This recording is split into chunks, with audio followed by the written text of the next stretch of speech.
Hello,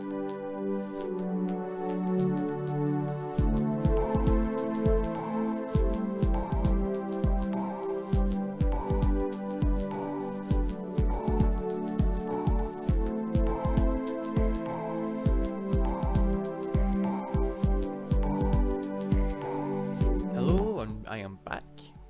Welcome to another OS Expedition, where I look at operating systems, OS interfaces and fake OSs. And this is a bit of a special episode because I am not doing what I've been usually doing the past few times. I am looking at a real operating system, say that with a bit of a voice, a real operating system, not a fake PowerPoint resemblance, PowerPoint presentation that's supposed to act like one, not a Visual Basic or Visual Studio one, not even just a web top. I am going to be looking at Windows, but probably not what you expect from Windows itself. I'm going to be looking at Windows 1.0. Now you're probably looking at this thinking, why am I just seeing a black screen? Well, you're seeing a black screen is because this version of Windows runs on top of Microsoft's operating system at the time, MS-DOS. Now, back in the olden times, operating systems were command line based. You can see this with modern operating systems. If you go search on Windows or whatever operating system you're using, it works in Macintosh, it works in Linux, works in Windows. Search either command prompt or the terminal, and this is what you get, this black screen with the drive that you're currently on, and just this is what you do with it. You type in commands and it tells you the time and everything else. Do not see when you get the time up here, just click enter if you don't need to add a new time, because that's just changing the time within the main BIOS, because there's no actual settings application. So the setting of the clock is in the same place as where you check the clock, and you can clear the screen by typing in CLS. But this is not what we're talking about today. We're talking about Windows 1.0. So how do we get to Windows 1.0? Well, similar to how you probably put in a password, within MS-DOS, Windows acts as a program. But Windows is more than just a program. It is an operating. It's what's known as an operating environment. And basically, Windows at the time, it was its own thing compared to MS-DOS. It had its own API which allowed you to develop applications for it and everything else. It added as it wasn't like I'm trying to speak. It was like an extension to MS-DOS. It added a GUI with buttons and icons and colours. And I'm just going to put that in now. So this is what you do to get into Windows. You type in WIN. And you click enter. And did you see that animation? This is the MS-DOS executive. This predates pretty much 10 years Windows 95, and it predates the start menu and the start menu, taskbar, and even the desktop as we know of it today with Windows 10. 10 years. Windows 95 came out. It was the first that introduced the start menu, the taskbar, and of course it is different. The MS-DOS Executive is sort of just a whole, it's literally, it acts as the application launcher and the file manager within Microsoft Windows 1.0. Now, I'm just going to show you a little bit about this. I've actually got my own in. I've already got this all set up. I'm actually going to jump cut to a raw, out of the box experience that you get when you first turn it on, just to show what it is when you just first install it. I will be back in about a second. Alrighty, I'm back. Took me a while to actually get this all working in tip-top order, but it's there, I suppose. Yeah, I'm just going to realign this a little bit if you don't mind, thank you. Now, this is Windows 1.0 as you'd probably see it out of the box.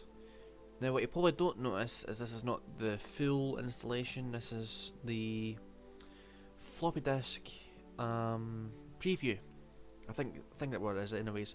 It was the a 1.0 preview that came on a floppy disk, and to tell you the truth, I will show you right now how much this thing actually takes, how much storage this thing takes up on my computer. There we go. 1,440 kilobytes. That is literally 1 megabyte. That is pretty, technology's moved on quite a bit since then. Alright, so here is the MS-DOS Executive. This is actually a preview edition that came on a floppy disk, and it's been turned into a virtual floppy disk you can find on the internet and download it. And I downloaded it, just had a bit of a play about. I copied it, had my own personal one just to try out all the different features you get with it. And that was what I showed you earlier on. This is the more default one that you can get out of the box. It doesn't come with the documents folder there, I added that myself. But we'll just take a quick look around the MS-DOS Executive, which happens to be it predates the Windows Explorer by 10 years as well. 10 years as well as the start menu, the taskbar, and the way we see the desktop today, where you can actually put stuff on the desktop. Speaking about the desktop, I'll show you what that looks like. Right, so that's the desktop. So it's got all the application stuff going on here, and a funny little thing I want to point out is some of the files here, if you actually find them in, if you're in Windows 7 or Windows 8, you can actually find such applications called calc.exe and control.exe within the Windows folder in the backgate of Windows itself. But obviously when you create a shortcut on the desktop in modern versions of Windows such as XP onwards, when it creates the shortcut, it just automatically regenerates its name for it, so it makes it the full name calculator.exe. Back in those days, there was a limit of how many characters, which is the letters, like how many letters, how many symbols, how many numbers, how many just characters. For example, calc.exe has got 1, 2, 3, 4, 5, 6, 7, 8 characters. All the letters, all the little dots, all the other symbols. There's a limit of how many characters one file could be named with, and that doesn't include the .com extensions, the .exe extensions, the .txt extensions, everything after the dot. .com extensions, that's nothing to do with internet. I think that's a driver file. Win.ini, I thought I saw that here. INI, Win.ini. Before synchronization with online stuff, and before saving stuff into a reg database, to the Windows registry, there was a manual way of which you can actually save your settings, such as how you've set your computer, and port over to the newest version of Windows. Win.ini system, the .ini system was replaced by the registry in later versions of Windows. So that's just some information. Let's just have a little bit of a play about with this. I'm going to take a look at the exe files first of all. These are the application files. Exe stands for executable. Executive is what the thing is called. Calculator. We'll take a look at the calculator. So let's see, 52 plus 59. Oh, did I say it said minus? Oh well, that's even better. It's minus 7. Didn't know that. Clear it. You can put a percentage in. You can multiply. 25 plus 39 is 64. And there is no cross symbol over here, no cross button here.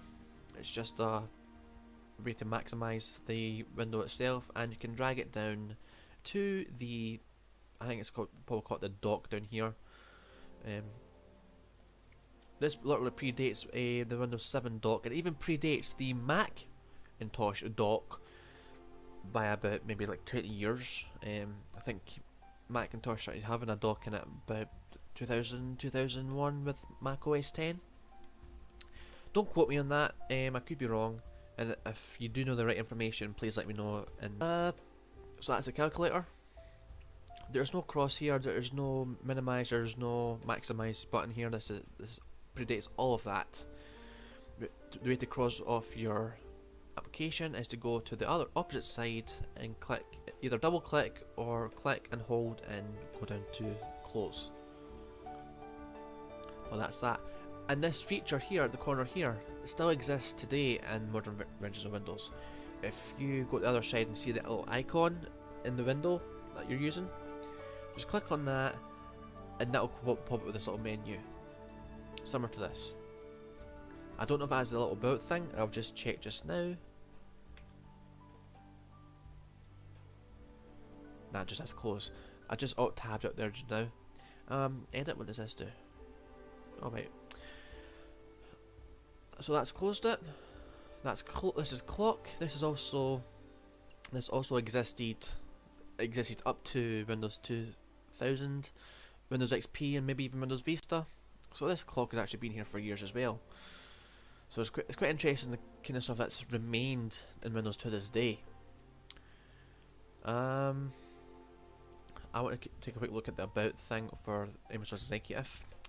So Microsoft Windows, MS-DOS Executive, version 1.01, copyright 1985, Microsoft Corporation, disk space, memory free, all that kind of blabble.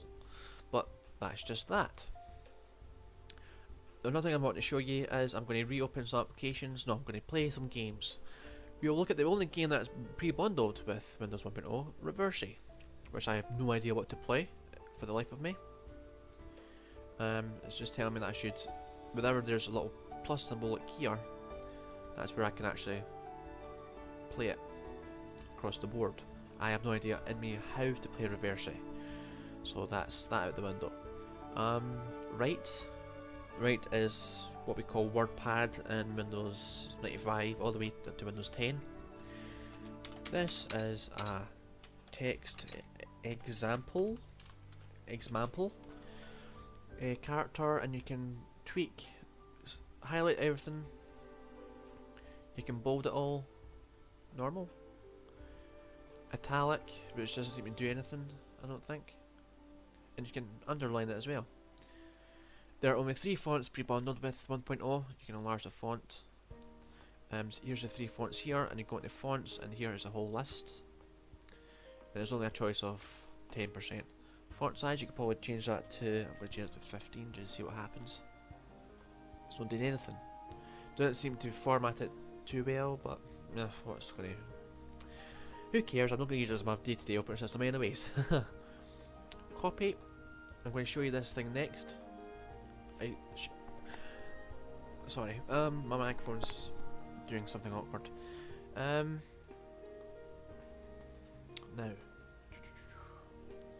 what is this doing here? Right, just back on here. Do you want to see if it changes the current object? Yeah, why not?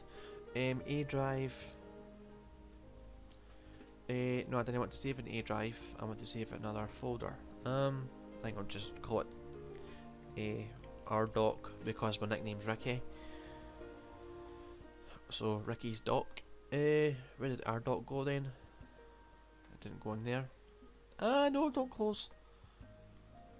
Get back to the previous directory, as it's not called folder in this one. Just trying to look.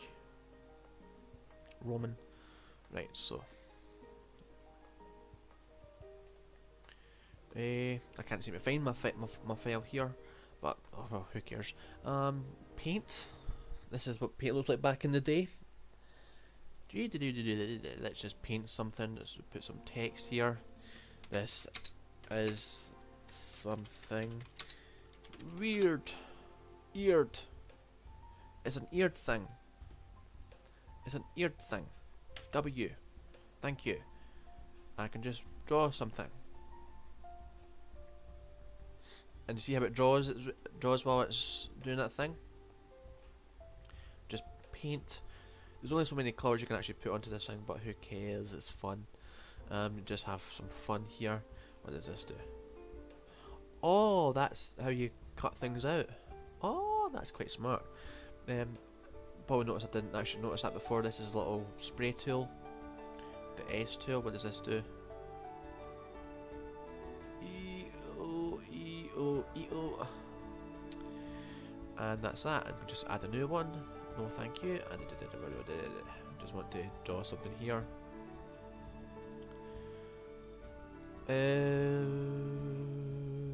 Just trying to look. Just having a little bit of fun here. Then I should probably be doing. It's a face. It's a face. It's a face. Ah, it's a face, and it's looking at you very weirdly. It's got its nice glasses here. Nice glasses. Nice glasses, Bill Gates. Yeah. Bit of a nose here. Enough of that now. Let's just leave this. I'm having too much fun.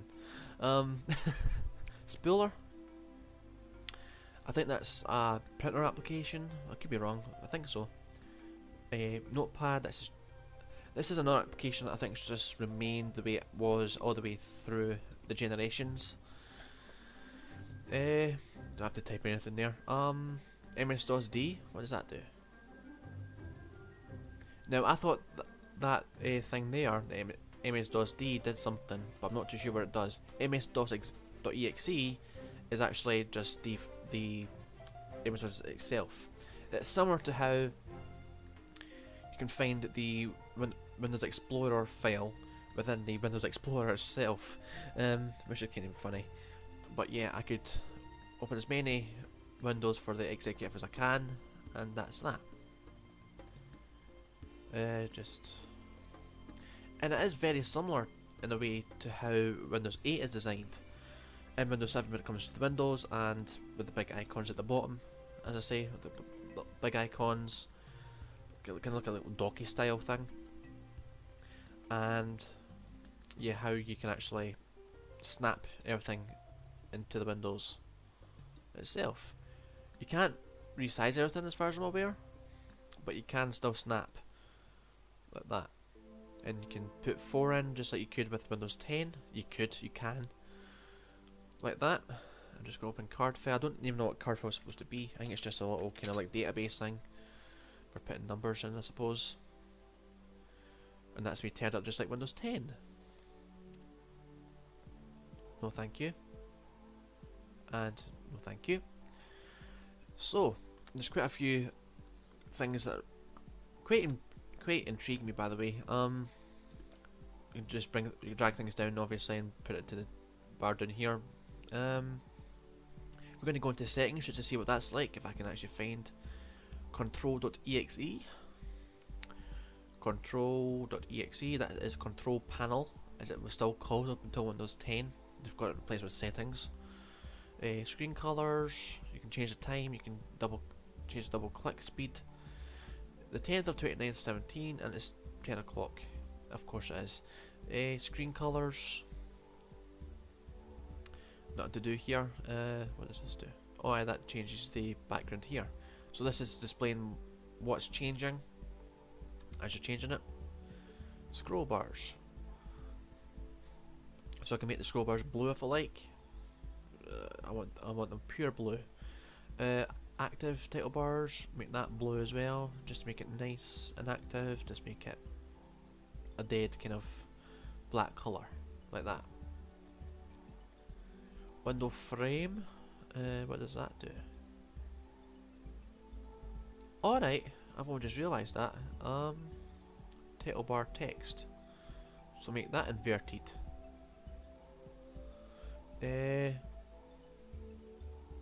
Window frame. I'm just having fun with this. Don't mind me. Make that red. Make it pink. Why not? Let's be weird. It's very radioactive just now. And what about the screen background or the desktop, as you call it in English? Oh wow! Oh, that's just, oh wow. I think I'm going to change that back. There we go. Okay. Voila. I got my new setup. That's my new setup. Do you like it? Everyone's saying no, but Oh, I was having too much fun there. Don't know why, but I was. But if there's anything I've missed out that you want me to talk about with Windows 1.0, I'll have to go back to it.